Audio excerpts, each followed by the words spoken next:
very happily married. I found the love of my life. I found the one. Don't hit me up in my DM. I'm not interested in any of y'all. Keep off. Hey guys, welcome back to another video. My name is Rochelle Miller, if you don't know who I am, and today I'm coming at you with a Q&A. This is gonna be my first Q&A. So I asked you guys to ask me a couple of questions on my Instagram, and I also put an anonymous link so you can send in some questions, and that's what I'm gonna be answering today. If you don't already follow me on my social platforms, the links to my Instagram, my TikTok, and my Twitter are on my YouTube description, so you can follow me on there so you can catch up with my day-to-day, my opinions or whatever. So yeah, I'm just gonna get straight into the questions. So I usually record my videos with my phone, so I've just written down the questions that I'm gonna be answering. So let's get into it. What are your biggest red flags, and what are your biggest red flags for a girl? The red flags I have apply to both genders and apply to both relationship and platonic context. I have so many red flags, guys. Let me just get into it. So, you're calling me to your house for the first link. If your friends are weird, that's a red flag, honestly. If your friends are weird, so are you. It's like a big indicator of someone's character is the people they keep around them. And I just feel like energy rubs off you. People's energy rubs off you. So it's like if you can stay around certain people and pick up small things like their lingo, what's to say that you can't pick up on their negative character traits? So I just feel like your friends speak volumes about you, and not only do they speak volumes about your character, they also speak volumes about your boundaries. If you want to know whether you have high or low boundaries, look at how your friends treat you, literally. Because it's like, if you can't speak up to your friends, how are you gonna speak up for me? You know, if you can't speak up for yourself, how are you gonna speak up for me? You know, it's like, that's definitely a red flag. Also, people who choose to remain friends with people who have done them dirty. Side eye. It's giving ick, honey. Like, what are you doing? Style up. It's like you can't be besties with someone who has done you dirty. Men like to say how women are very dramatic and emotional, when really men just have such low boundaries. It's like women will be dramatic and emotional, but you can't cut off your friend who has slept with your girlfriend.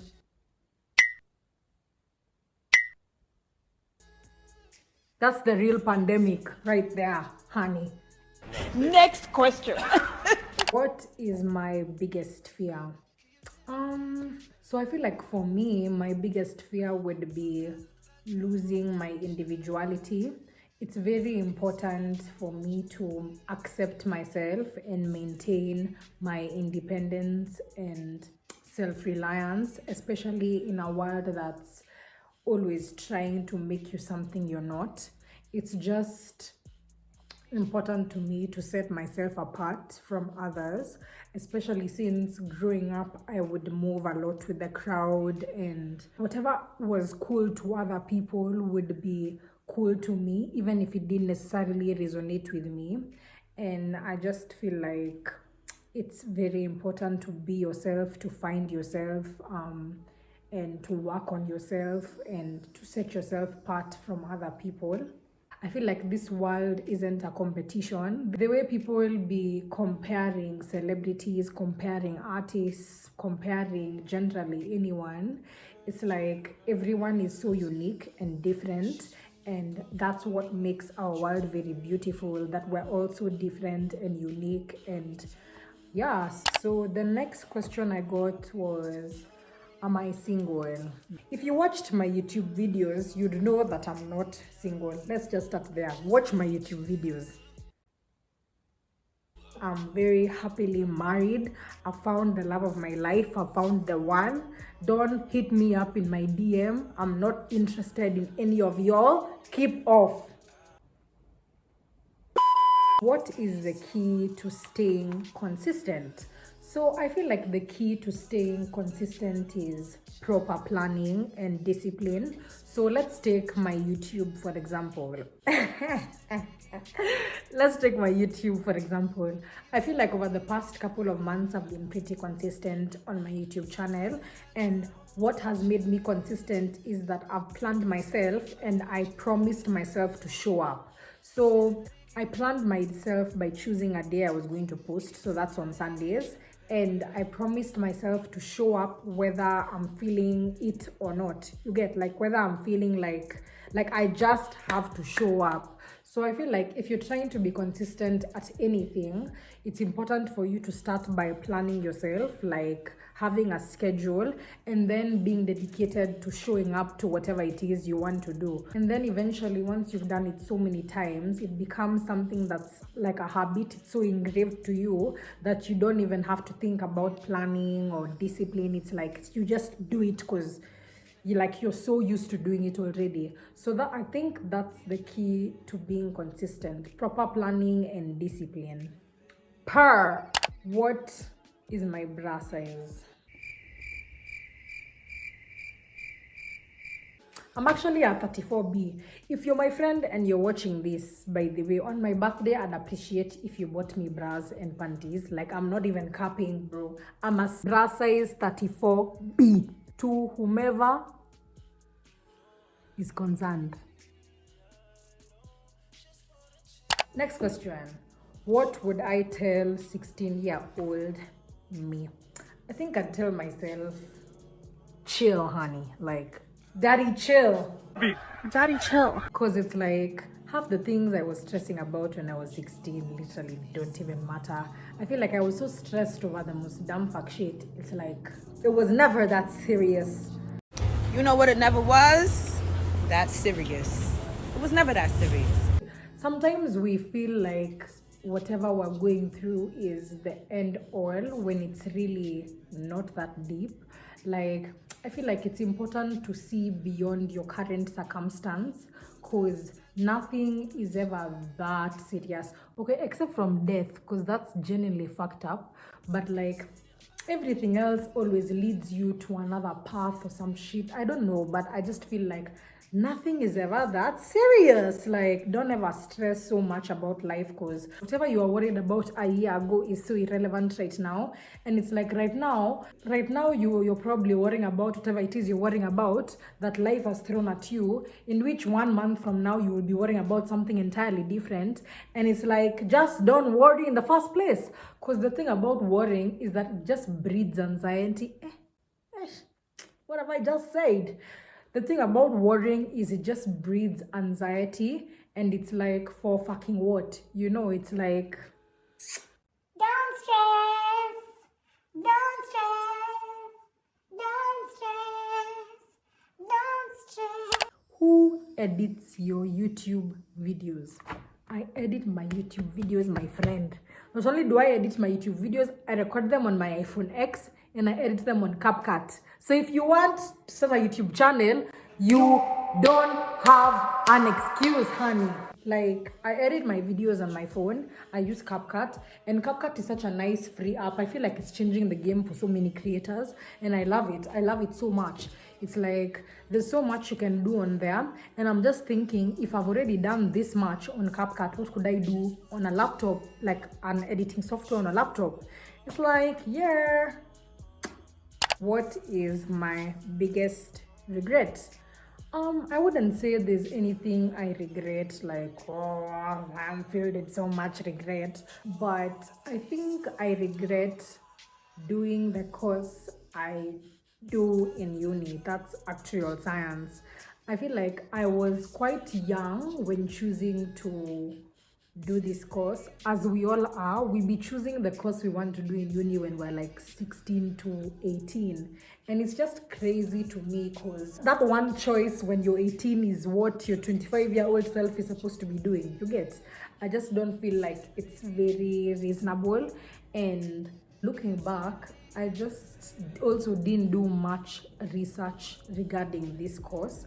I feel like I've put a lot of time and money into a course that I'm not that interested in, and I'm currently taking a gap year from uni, and I don't know if I'm gonna go back to it, to be honest, but I just feel like it was a waste. I'm not gonna lie. Like, actuarial science, what the fuck is actuarial science, bro? Like, the ghetto. Anyway, I don't necessarily regret it as much though. Like, I wish I would have done something different. However, I feel like going to the school I went to opened up a lot of opportunities for me, made me meet so many people who are very close to me right now. So I feel like I do regret choosing this course, but I don't regret the path it led me to. Pick a power: instant telepathy of light, why, and my biggest phobia. If I was to pick a power, I think I'd go with teleporting, cause you're having a bad day, I'm in Bali, honey, like I'm in Paris, like, what you mean? And my biggest phobia, this is a bit of a silly phobia, but I'm scared of being in a pool on my own. Like, I can't just be swimming on my own in a pool, especially a vast space of water. Like, I don't know, I just feel like something will come and eat me. I don't know. I'm genuinely scared of being in a pool on my own. That's a bit of a silly phobia though, but that's me, honey. So, what are my long-term goals?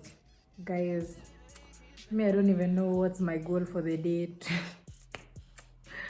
I honestly don't think I have any long-term goals. I guess maybe working and, progressing with my YouTube, but I don't think I have like any core goals. Like, I don't know, you don't even know how your week is gonna go, to be honest. So, I don't know, nigga. The next question I got was worst breakup. My worst breakup wasn't even with an ex, it was the situationship. Hey, anyway, so I was talking to this guy for a couple of months, and eventually I ended up confessing my feelings for him, not even him confessing his, and he didn't have much to say apart from, oh, you're hot, oh, you look pretty, which was already a red flag. So I remember the same night I confessed my feelings for him, I'm part of the strict parents gang, so it was kind of a night out. So I went back home, and I remember he went to an Airbnb with a couple of my friends, and he ended up sneaky linking with some babe, and it just hurt. Like, yani, the same night that I've told you that I'm interested in you, after you've led me on for months, is the same night you're gonna sleep with someone else. I mean, he didn't have any loyalties to me, but I just felt like it was very shitty. Like, just tell people straight up that you're not interested in them, instead of leading someone on for months and kumbe you don't even have any. I just felt like it was shitty, guys. So I forgot to end the video, but thank you guys for watching, and I hope you enjoy this Q&A. I can't wait for more Q&As, and thank you for the people who sent in their questions. I really appreciate it, and I'll catch you guys in my next video. Mwah.